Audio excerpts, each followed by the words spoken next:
وعلیکم ورحمۃ اللہ۔ میرے پیارے بھائی، آپ نے یہ کسی پنساری کی ویڈیو ڈالی ہے جو ہر بیان میں پھکیاں دیتا ہے۔ پنساری ہے یا سنیاسی ہے یا وہ گھومنے پھرنے والے نیم حکیم ہیں جو پھکیاں دے رہے ہوتے ہیں لوگوں کو، وہ حاجو مولا پھکی ہو گئی یا اسی طرح جو ہے وہ حیدری پھکی۔ کئی مرتبہ ڈی اے خان سے لاہور اپنا ملتان جانا ہوا ٹرین کے اندر، تو وہ ایک بابا بیچ رہا ہوتا تھا حیدری پھکی حیدری پھکی۔ تو یہ آپ نے پنساری اور کسی حکیم کی ویڈیو ڈالی ہے جو علماء کو اور اہل الحدیث کو پھکیاں دے رہا ہے۔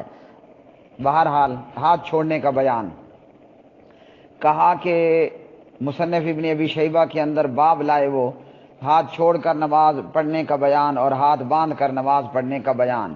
کئی صحابہ تابعین ہاتھ چھوڑ کر پڑھتے تھے۔ حضرت مولانا زبیر علی زئی رحمہ اللہ نے کہا کہ یہ جو ہاتھ چھوڑ کر نماز پڑھنے کا بیان ہے یہ رکوع کے بعد کا ہے۔ تو وہ تو بہت بڑے عالم تھے اور محقق تھے، اور یہ ہے پھکیاں دینے والی سرکار، مطلب ہم اس کو کہہ دیں پھکی بیچنے والی سرکار، یعنی انجینئر علی مرزا، جو اپنے کئی بیانات کے اندر پھکیاں دیتا ہے۔ تو یہ تمیز اور اخلاق کے دائرے سے ہٹ کر، بہرحال زبیر علی زئی رحمہ اللہ نے کہا کہ یہ رکوع کے بعد کا بیان ہے، اور علی مرزا انجینئر کہتا ہے نیم راوزی کہ نہیں یہ رکوع سے پہلے کا ہے۔ تو اگر زبیر کی بات کو رد کر رہا ہے تو علی مرزا کے پاس کیا دلیل ہے کہ یہ رکوع سے پہلے کا ہے، جب متفقن علیہ بات یہی ہے کہ قیام میں ہاتھ باندھنے ہیں، اور سعودی کے علماء کو کہا کہ انہوں نے بدعت ایجاد کی۔ یہ منہ اور مسور کی دال، چاند پہ تھوکنے والا یہ شخص، علماء سعودیہ، علماء کتاب و سنت پہ بدعت ایجاد کرنے کا حکم لگانے والا، اور وہ خود پھکیاں دینے والی سرکار ہے۔ تو رکوع کے بعد بھی ہاتھ باندھ لینا یہ بدعت نہیں ہے، نہ ان علماء سعودیہ نے بدعت بتایا ہے، انہوں نے وہی بات کہی جو انہوں نے احادیث طیبہ سے سمجھی یا اخذ کی۔ رکوع کے بعد ہاتھ باندھ لینا چھوڑ دینا دونوں طرح درست ہے۔ رہ گیا معاملہ رکوع سے پہلے ہاتھ چھوڑ دینے کا بیان، تو رکوع سے پہلے ہاتھ باندھے جائیں گے قیام میں، یہ بات متفقن علیہ ہے۔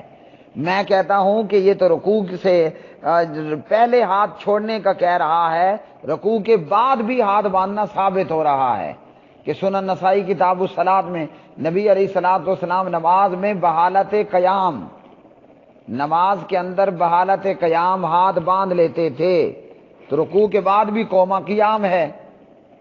اس لیے علماء نے یہاں اس روایت سے یہ استدلال کیا، استنباط کیا کہ رکوع کے بعد بھی ہاتھ باندھ لینے چاہیے۔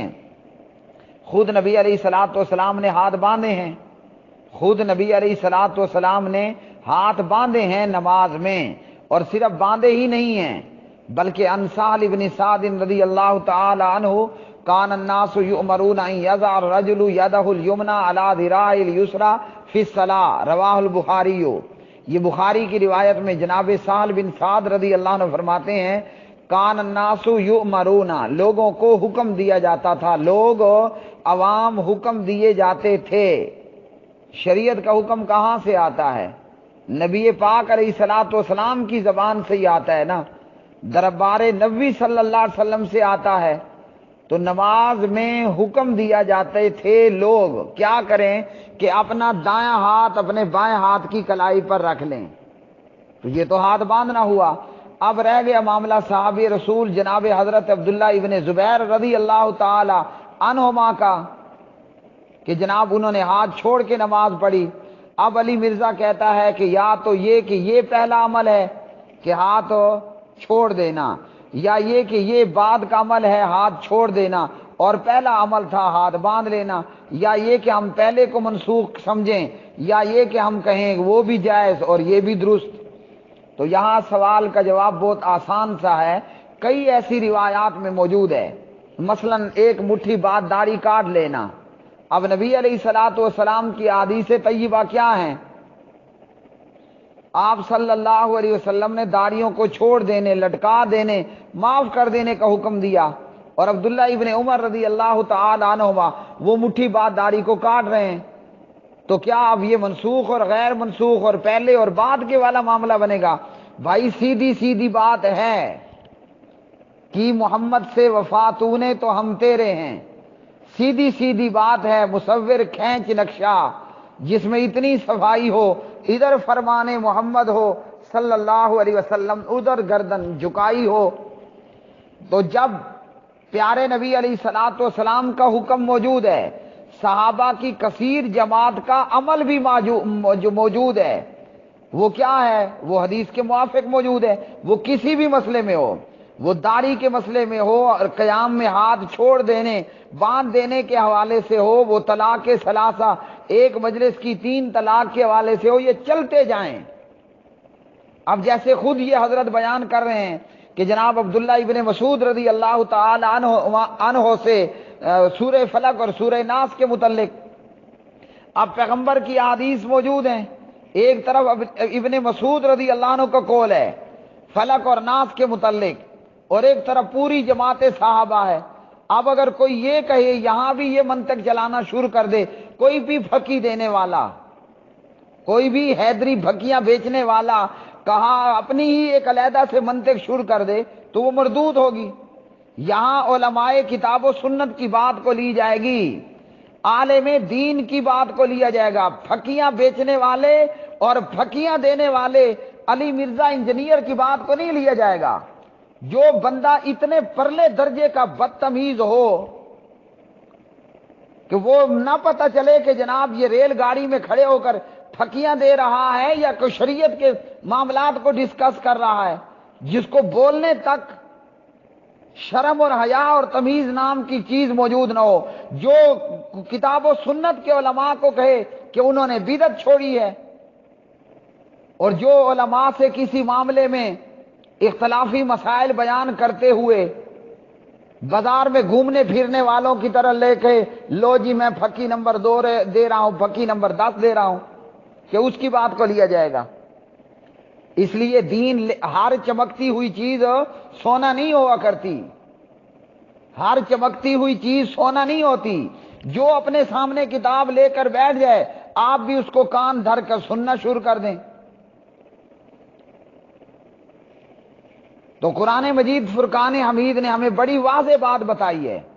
اب کیا ہم ابن مسعود کی بات کو مانتے ہوئے سورۃ الفلق اور الناس کو قرآن کا حصہ ماننا چھوڑ دیں، یا یہ کہ یہ پہلے تھا اور بعد تھا، یا یہ کہ وہ منسوخ ہو گئیں تلاوتاً یا حکماً؟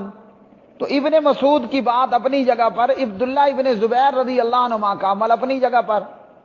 اللہ نے ہمیں بڑا موٹا اصول دیا، اور یہ ہے بڑا ٹو دی پوائنٹ، اور ہے ایسا کہ ہر فتنے کا اور ہر بے روپیے کا اس میں توڑ موجود ہے۔ یا ایھا الذین آمنوا اطیعوا اللہ واطیعوا الرسول واولی الامر منکم فَإِن تَنَازَعْتُمْ فِي شَيْءٍ فَرُدُّوهُ إِلَى اللَّهِ وَالرَّسُولِ إِن كُنتُمْ تُؤْمِنُونَ بِاللَّهِ وَالْيَوْمِ الْآخِرِ ذَلِكَ خَيْرٌ وَأَحْسَنُ تَأْوِيلًا۔ اے ایمان والو، فرما برداری کرو اللہ تعالیٰ کی، اور فرما برداری کرو رسول صلی اللہ علیہ وسلم کی، اور تم میں سے اختیار والوں کی۔ پھر اگر کسی چیز میں اختلاف کرو تو اسے لٹاؤ اللہ تعالیٰ کی طرف اور اس کے رسول صلی اللہ علیہ وسلم کی طرف۔ اگر تمہیں اللہ تعالیٰ پر اور قیامت کے دن پر ایمان ہے، یہ بہت بہتر ہے اور باعتبار انجام کے بہت اچھا ہے۔ یہ تمام مسائل میں ایک اصول درجہ حیثیت رکھتی ہے۔ ابن مسعود رضی اللہ تعالی عنہ ہوں، ابن عمر رضی اللہ تعالی عنہما ہوں، یا کہ جناب عبداللہ ابن زبیر رضی اللہ تعالی عنہما ہوں، یا کہ اس کے علاوہ کوئی بھی ہو، ہمیں یہاں سے اصول ملا ہے کہ ہم نے اولی الامر کی بھی اطاعت کرنی ہے، مطلب ہمارے حاکم، اور مطلب علماء کتاب و سنت، ان کی بھی اطاعت کرنی ہے۔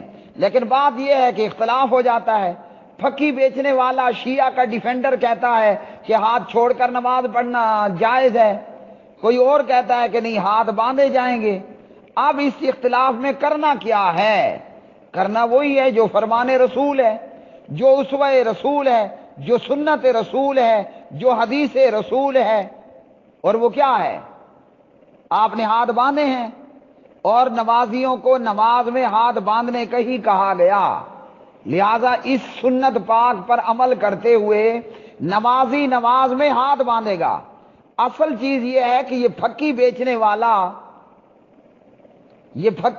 والا شیعوں کے لیے زمین تیار کر رہا ہے، اور یہی وجہ ہے کہ یہ بدبخت جناب معاویہ رضی اللہ تعالی عنہ پر بھی زبان نکالتا ہے، اور جناب امام ابن تیمیہ رحمۃ اللہ علیہ پر بھی زبانیں نکالتا ہے، اور اسی طرح علماء کتاب و سنت کے اوپر بدعت ایجاد کرنے کا حکم بھی لگا دیتا ہے۔